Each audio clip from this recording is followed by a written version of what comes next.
This video is brought to you by Cool Green Clothing. What's up, kings and queens? It's your girl, Charlotte Moore. As always, we give thanks for another day, you dig? So as the CEO and founder of Motivational More, we take pride in working with incredible creative entrepreneurs. And today, we are shooting a campaign for Cool Green Clothing, founded by the one and only AC Green. So the vibrational energy of this line is all about street vibes, a growth mindset, hustle. So today, we are highlighting this, guys, the Baltimore Cool Green Snapback. How cute is this? Look at this.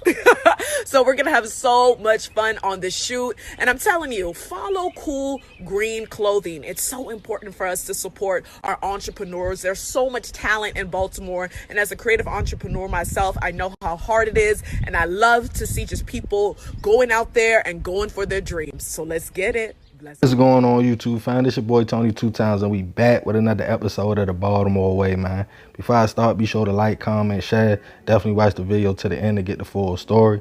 Let's get right into it. Sometimes things happen in life we have no control of, especially growing up in inner cities. It's a level of wanting to make a name for yourself and be respected amongst your peers. Even if you're a good person who is not trying to be in the streets, things just happen. You might come from a poor family where you gotta hustle just to eat, or you might live in an area where there's no talking. Some places only respect violence.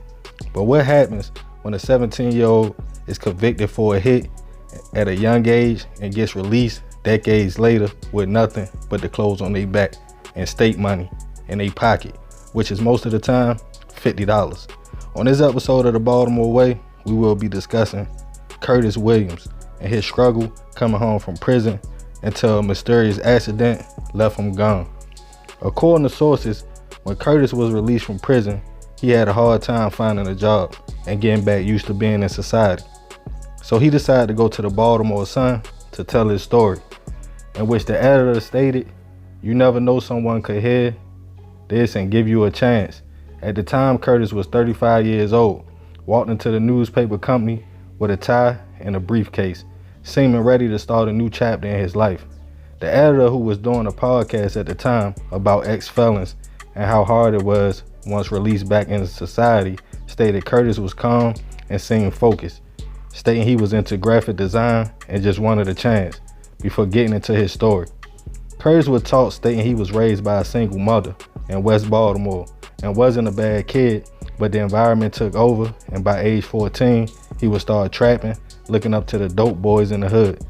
He would eventually be expelled from school at 16, and that's when things got real. At 17 years old, Kurtis would get into an argument on the block with another young man before letting off shots, hitting the man, leaving him gone.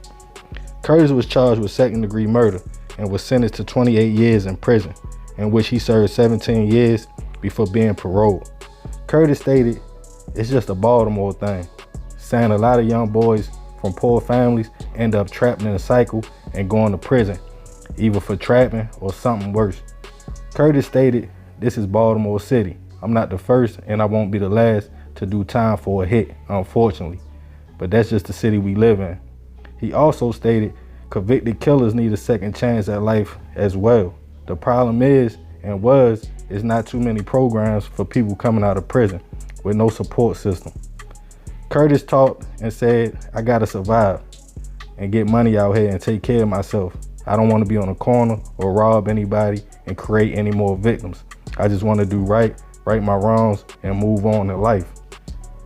The Baltimore Sun published an article, and a business owner reached out and offered Kurtis a job at a ShopRite in Howard Park. However, after a few months, Kurtis was out of work again, with the store owner stating it just didn't work out. Sometimes it's hard for people to readjust after doing that much time, and re-entry to society is hard. It's a process. The editor of the paper tried to contact Kurtis after he lost the job, just to get no response. Then a few days went by, and the coroner for Adams County in southern Pennsylvania confirmed a man named Kurtis D. Williams of Baltimore had been the driver of a car that smashed into a souvenir shop in Gettysburg, setting the building and the one next to it in flames. Unfortunately, Kurtis didn't make it from blunt trauma. He was identified through DNA, and the case was ruled an accident. But the newspaper editor wasn't sure if this was the same Kurtis. No family members came forth, and why was he in Gettysburg driving at high speeds at 4:15 in the morning? But an ID would confirm it was indeed Kurtis. As sad as the situation was, the hard truth was police and the store owner, whose property was torched, was only worried about their damage to a 40-year-old shop and writing Kurtis off as a convict who either was not obeying traffic laws or under the influence. But when Kurtis was alive and got interviewed by the Sun, he stated he never did hard drugs. He never even drank. He just smoked a little grass back when he was younger, in which he went to classes for in prison. So the tragedy remains a mystery. Rest in peace to Kurtis. Some people don't understand the PTSD and struggle of growing up in certain environments. And being in prison, it seemed Kurtis wanted to do right and was looking for a job. He probably left Baltimore to try to get a fresh start to make it. All those years in prison and to come home and go in a mysterious way just seems wild. But hey, that's the Baltimore way. Man, rest in peace, Kurtis. So I had did some more research, and the thing is, he went to Pennsylvania because an older dude he was locked up with had came home and got a good job, and somebody gave him a second chance. And you know, he was doing good. He was doing HVAC. So Kurtis reached out to him and said, bro, I need your help. I need to find a job. And so the older guy talked to his boss and got Kurtis on at his job, and he ended up doing HVAC. And they say he was a great worker. And I think he was in Pennsylvania almost 2 years, but ain't nobody know. The person from the Baltimore Sun ain't know. So that answers the question why he was in Pennsylvania. You know, things happen. It could have been snow on the ground. It could have been slick outside. But for the Gettysburg community just to write this off like, oh, this just a dude from Baltimore and he a criminal. And when the editor from the Baltimore Sun say they posted, you know, what happened to Kurtis, people was being sarcastic in the comments saying, oh, because he hit somebody when he was 17, that's karma and stuff like that. But everybody deserves a second chance, man. And it is hard to come out here after doing all that time and readjust to society, because prison rules is a whole different thing than the streets, you feel me? Even when you do a short period of time, you gotta adjust, you know what I mean? So it's crazy, man. But rest in peace, man. Sad story.